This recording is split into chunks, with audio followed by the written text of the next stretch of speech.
Suorahakuhan käytetään niissä tilanteissa esimerkiksi, kun halutaan henkilöasiantuntija tai johtoryhmäpositioon ja halutaan juuri oikeanlainen henkilö tai profiilin mukainen henkilö.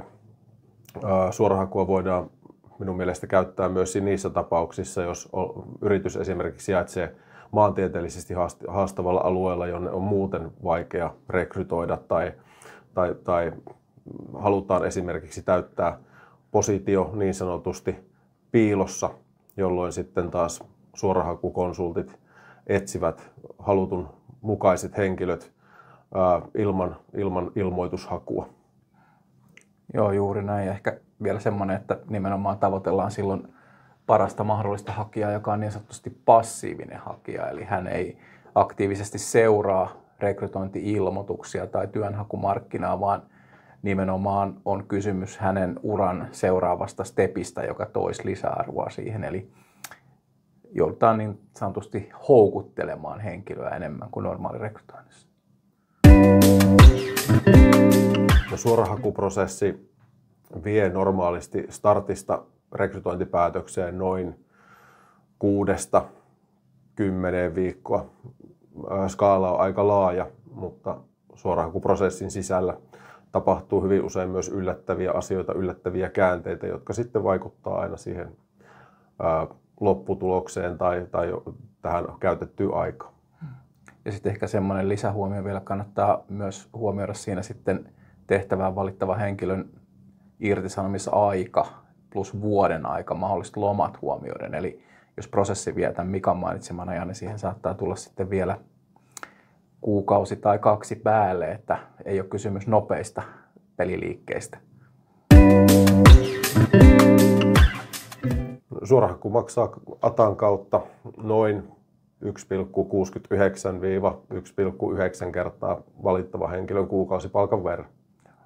Ja ATAlla mun mielestä Mikan kanssa ollaan mietitty tätä niin, että halutaan tarjota asiakkaalle sen mahdollisuus, että hinnoittelu elää myös sen mukaan, että minkälainen haettava profiili on kysymyksessä, koska me tehdään se työ niin pystytään arvioimaan, että kuinka vaativa se on se prosessi. Eli ei laskuteta asiakkaata liikaa, mutta toisaalta ei myydä omaa ammattitaitoakaan liikaa edullisesti. Tämä on ehkä punainen lanka. Hybridihaussa käytetään hyväksi myös sitten laajaa medianäkyvyyttä, eli ilmoitushakua. Tässä tapauksessa tehdään ihan perinteinen ilmoitushaku, jonka lisäksi sitten tehdään rinnalla myös sitten suorahakuprosessit. No, mä oon aina rohkaissut ihmisiä ja henkilöitä, jotka on vaihtamassa työpaikkaa, niin ottamaan rohkeasti yhteyttä alueen suorahakukonsultteihin ja headhuntereihin laajasti.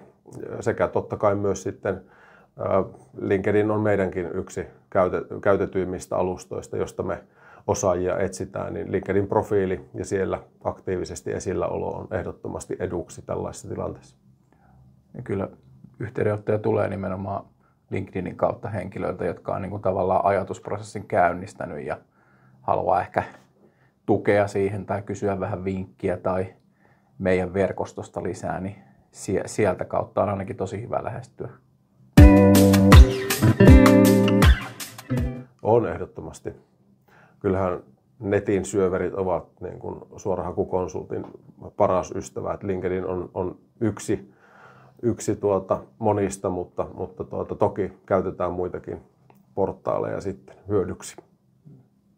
Niin, jos sanotaan näin, että on toki kotisivuja ja jos jotain julkaiset itse verkkoon, niin kyllä siitä jää jälki. Eli verkosta löytää kyllä monenlaista asiaa sitten, hyödyllistäkin.